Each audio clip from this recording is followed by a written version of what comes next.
Hey everyone, welcome back to my channel. Thank you so much for tuning in.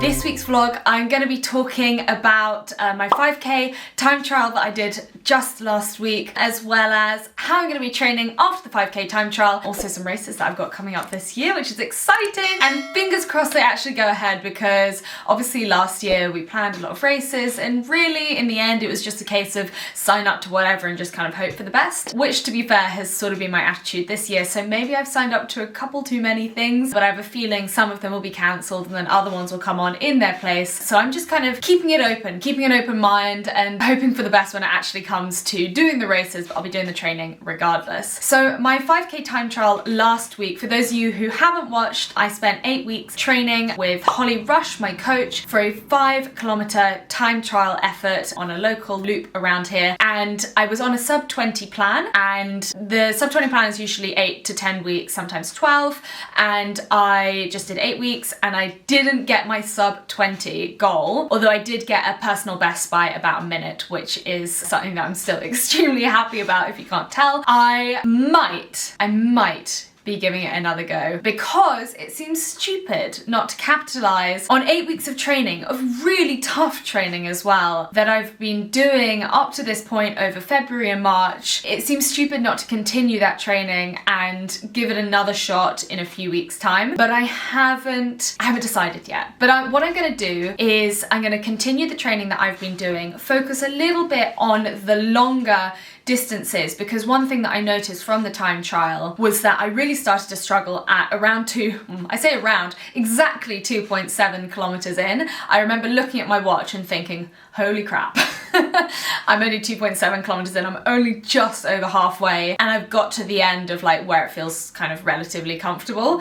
and it was really starting to hurt at that point, and I was like, oh, I've got the same as I've just done to do over again, and it's just gonna get harder and harder and harder. And of course it did. And of course I missed out on my time by 16 seconds, which is a real shame, but I still gave it everything I had.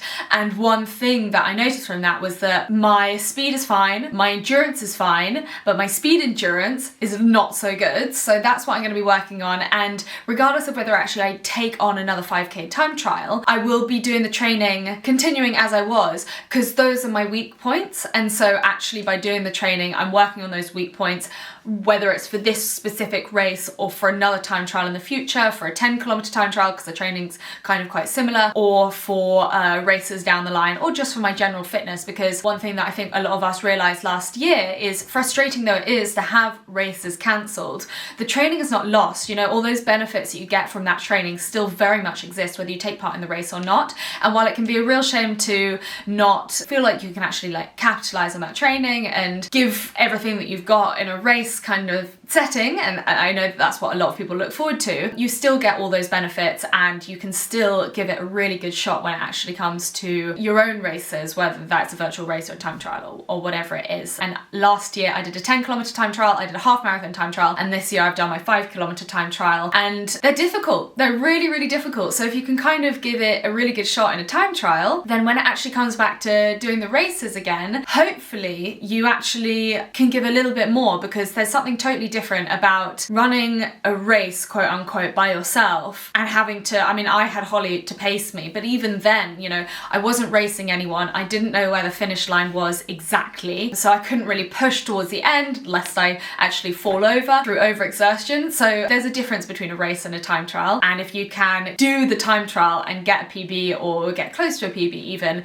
then come race day you're going to be super prepped and way stronger than you were before. So that's kind of my mentality going into all of this training, and I can tell you now, like, I don't have any races planned for any time soon, but that doesn't mean that I won't be doing any races anytime soon. I have a habit of kind of signing up to races really last minute, so we'll see. I'm keeping an eye out for some trail runs, trail races when COVID regulations allow. Hopefully I will be able to partake in some of those, even if it's just for fun, even if it's not a proper race situation. The races that I do have planned are the London Landmarks Half Marathon, which is taking place in August. I was supposed to do it last year, and like I said, I did my own little half marathon time trial with my boyfriend on the bike, cycling alongside me. You can go and watch that back on YouTube from last March, the very end of March. I think the vlog came out in April, and that was really fun actually. And I'd been training for around 8 weeks again for that half marathon, and I didn't want all that training to go to waste, and so I just did the time trial by myself. But I will hopefully be taking part in the London Landmarks half marathon in person in London in August, and fingers crossed that all goes ahead, because I'd really like to get a half marathon official time, personal best official time. So that's something that I'll be aiming for kind of come the summer. And then I have a undisclosed endurance challenge in October that I will be able to share with you hopefully very soon. It's not actually running, it's a cycling and hiking challenge. It's just sort of endurance.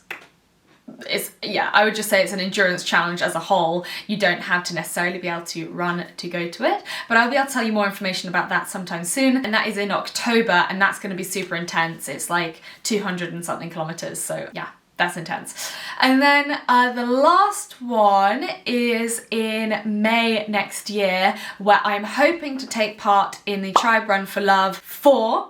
And anyone who's followed me for a while on YouTube will know that I talk about my experience at the Azores Tribe Run for Love 3 from November 2019 a lot.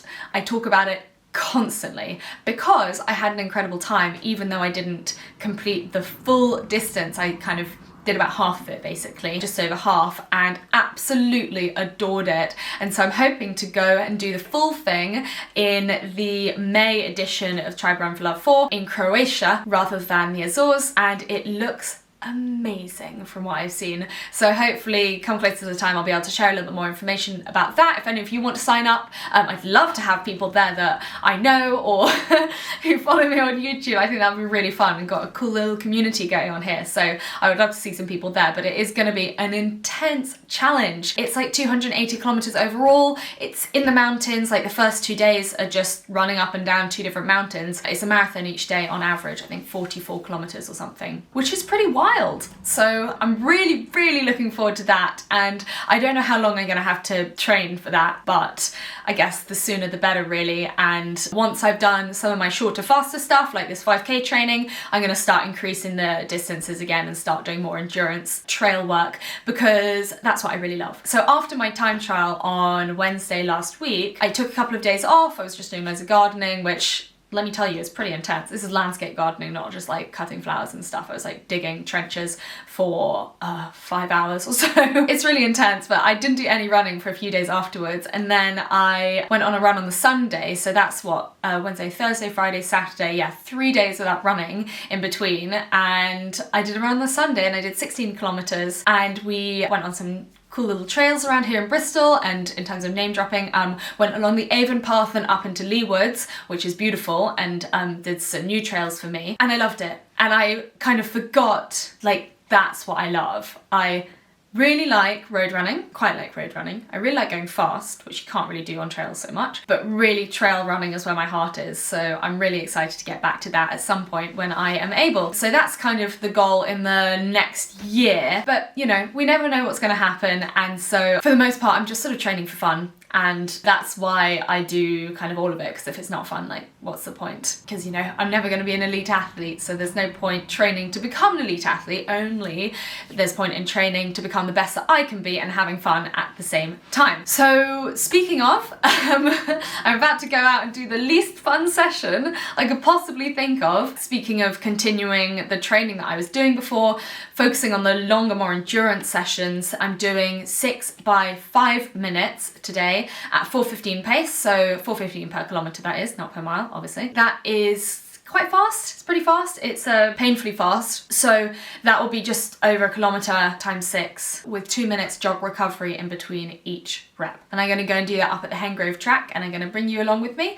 The sun is currently shining, but it was pouring rain a second ago, and it's about 6 degrees outside, so I'm prepared to get both very hot, very cold and very wet, so I can't wait.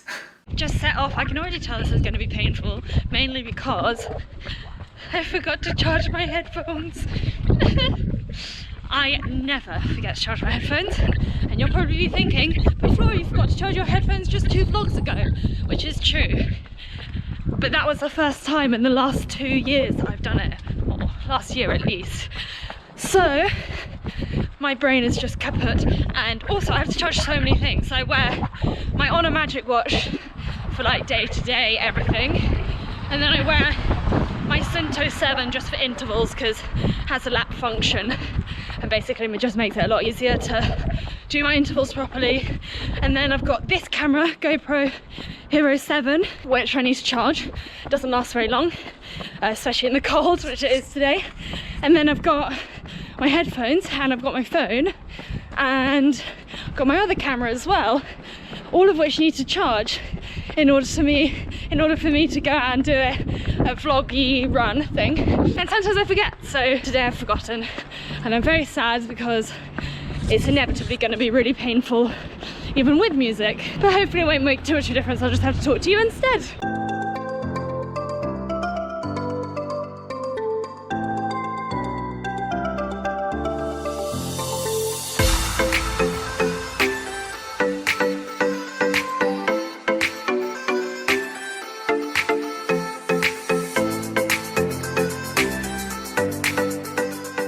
Alrighty, I've just arrived at Hengrove track, 2.6 kilometre warm up. It's all uphill, so it's actually surprisingly intense. And I can promise you it's not always really nice and sunny up here, but it just so happens to be really nice and sunny every time I come up here. And as per usual, I put on too many clothes, and I'm gonna have to strip down a little bit for my running. The wind is so cold, but with the tarmac around here, if there's any sun at all, the whole thing properly heats up. So it's good today, but it's not so good on a already quite warm day, like my time trial day, so that was fun. It's also extremely windy, but the good thing about this loop is that it is a loop, so you have a tailwind or a headwind depending on which stretch you're running down, and hopefully it'll all balance out to being not too difficult. But it used to be an airfield, so that is why it's so windy. It's like right at the top of Bristol basically, so lots of wind, lots of sun. Let's get going.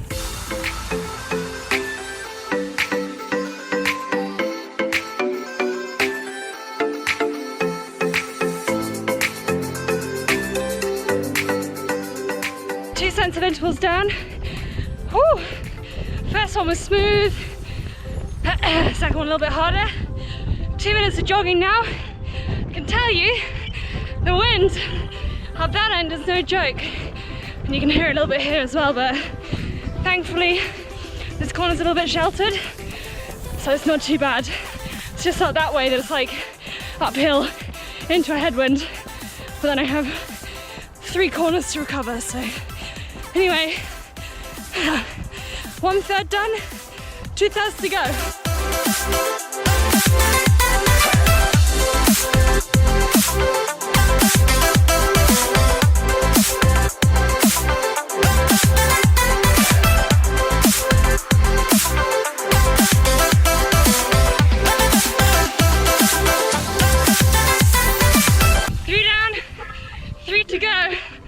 I think there's a snow cloud behind me and rain over there. Fingers crossed I'm fast enough to get it done before that comes down, because that'd be fun. It's legitimately hailing, snowing. Halfway through 4th interval.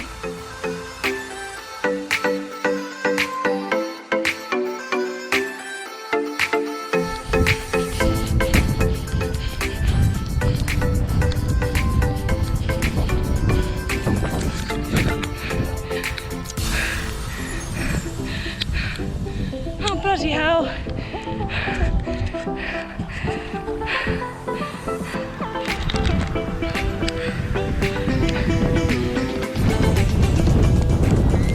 I'm so happy I'm wearing glasses right now. It might look silly, but they do the job. 2 more intervals to go. They're not going to be pretty, but I'm going to get it done, because I can't start something and not finish it. So, let's go!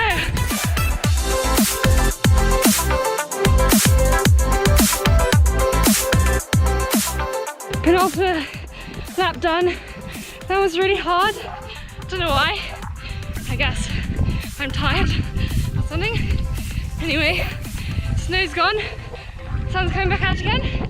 Sort of. And we just got 1 more to go after a 2-minute jog.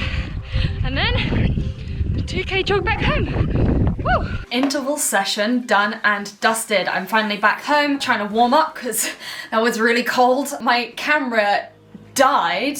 There's definitely something wrong. I use a GoPro and it hates the cold more than I do, which is saying something because I really hate the cold, and it just dies when it gets to below 8 degrees, 9 degrees or something. Centigrade, that is, not even Fahrenheit. So it just dies. And I was filming the last interval and it just went bam, out of battery. Except it wasn't actually out of battery, it was showing that it had battery, but the screen was black. So anyway, I don't have the footage from my last interval, but at least it made it through most of them, like I did.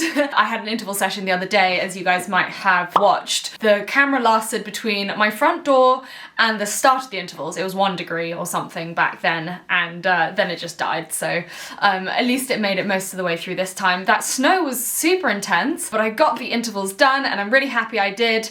And every pace was pretty much bang on, so I'm really happy with that. It was a little bit slower than my usual ones, but it was also a bit extended. It was 14 kilometers total mileage for the entire thing, including the warm up and cool down. So pretty intense, and my legs are feeling a little bit niggly, so I'm gonna go have a hot shower and just cool down, cool off a little bit and have a proper rest. And then tomorrow I'm going to do a little bit of a recovery run and hopefully shake off my legs a little bit and pull myself together, really, because I'm going to need my legs and my IT band and my little foot niggle thing to kind of hold off for a little bit longer, because I have some great plans coming up of lots and lots of running stuff. So I'm just really praying that my body kind of holds itself together for the next 20 years at least would be nice, but I will do the next 3 weeks at least. That would be really good. Anyway, that's it for this week's vlog. Thank you so much for watching. If you did enjoy it, please do give it a thumbs up and hit the subscribe button. I have plenty of exciting stuff going on in the weeks coming up and the months coming up even, so I will be bringing you guys along to all of that, and hopefully if I do give the 5k another go, I will definitely film it, of course, as well, and I will choose a day that is warm enough for my GoPro but cold enough for a 5k race, and that shouldn't be too difficult. My parameters are getting smaller and smaller for this bloomin' 5k time trial. We'll make it happen. It will happen at some point. Anyway, thanks again for watching, and I will see you next week. Bye!